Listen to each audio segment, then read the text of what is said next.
Hello everyone. Today India might have made huge strides in getting a growing number of children into schools, but retaining them for the whole school cycle has been a really tough challenge. And to talk more about this issue, we have today with us prolific educationist Mr. Jayant Tanna. Jayant has been working tirelessly on this improving and strengthening the quality of education, not only in the UK but also at grassroots levels in India. So, very warm welcome to you, Jayant. Thank you very much. I would like to start asking about your views on the challenges that the primary education in India is facing today. Thank you. Primary education in India faces huge challenges. They made big strides as well, but there are still big challenges. For example, the number of children going into schools has certainly gone up. So they say in some places as high as 98%. But when you look at the attendance levels, they're quite poor. You know, in some states, it is as low as 50%. So the children are only there for half the time. So that is one big thing, to make sure that they attend school on a regular basis and make it accessible for them, make it possible for them to attend school, whatever conditions they might be facing, to overcome those and to be able to come to school. The second challenge is in getting their levels of literacy, their levels of numeracy, and the levels of citizenship up. You know, their understanding of what we are and what we are all about. Talking about what is, you know, morally good, morally bad, and so on. So those are the twin challenges which have to be met by good teaching. So we need good teachers, and we need to have a good support program for teachers as well, and get the profession to be more professional, if you like. Are there any misconceptions attached to teaching as a profession? Oh, yes. It's considered to be a job, teaching is considered to be a job in India that anybody can do. It's not sufficiently important, you know. So men don't go into teaching because they've got to do a real job to get a real wage or a real money coming in. And therefore the women are considered to be, it's okay for them to go into a job. It is a safe job, it is less demanding, you're only dealing with children, the hours are good, you got long holidays.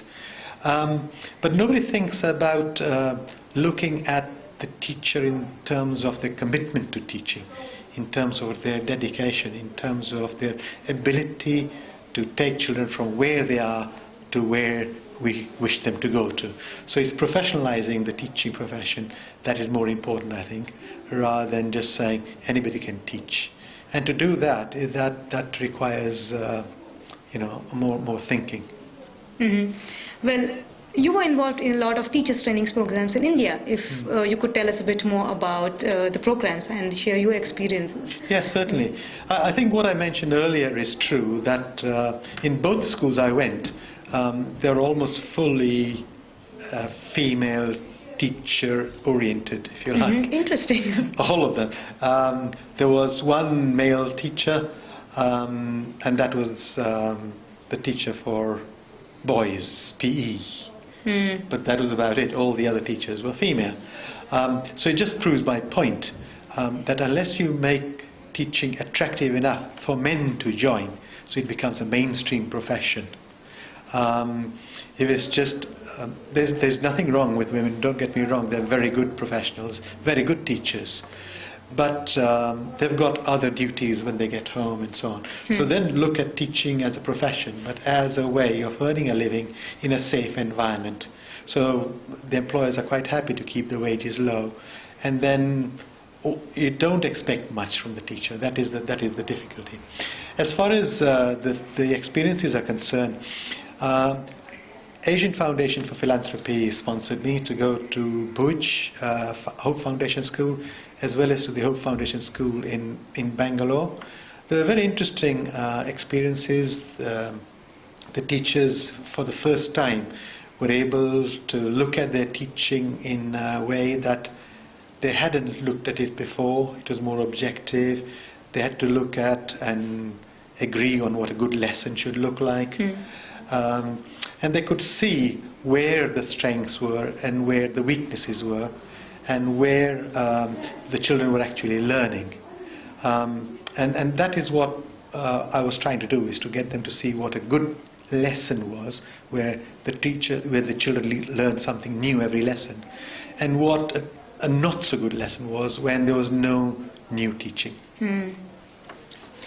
Well, moving on, do you think the government, I mean, talking about the government's role, do you think the current government's investment in the field of education is sufficient enough to meet the needs of the children?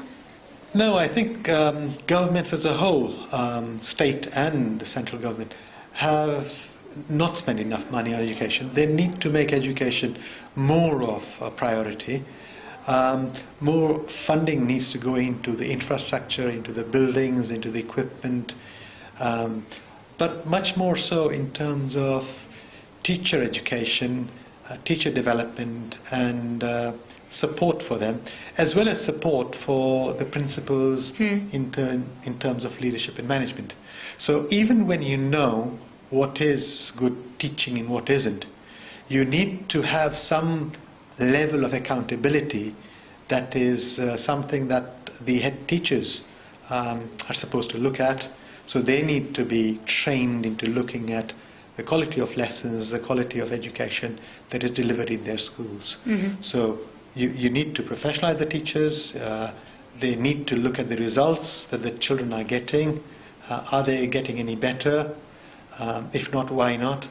As well as the leadership and management of schools, which needs to look at what is happening to the school, how are the children getting on, and where are they progressing, where they're not progressing, and what we can do about it. So it's a whole issue of planning as well. Speaking of improvements, do you think what is the way forward in terms of reforming the system to take it to the higher standards or making it sustainable in the long run? I think the quality of teaching and learning and the standards of education, they have got to be monitored and evaluated on a regular basis. There needs to be a system of accountability. It is a pity that the teachers who are the most highly paid on government scales in government schools are also the ones whose output is the most questionable. They are the ones where only half the children come to school. They are the ones where the quality of teaching is the poorest. They are the ones where the accountability is at its lowest. So we need to put in more funding to ensure that there is accountability, there is monitoring, there is evaluation, and there is more of a commitment to looking at how good our schools are and what we can do to make them better. Well, thank you very much, Jayant. It was really interesting and very much thought-provoking. I think you made very interesting points, including professionalizing the profession so that people start taking it seriously and it gets the respect and recognition that it deserves, truly. So to continue the discussion, you can always log on to our website, which is gyanayatra@affp.org.uk. Thank you very much.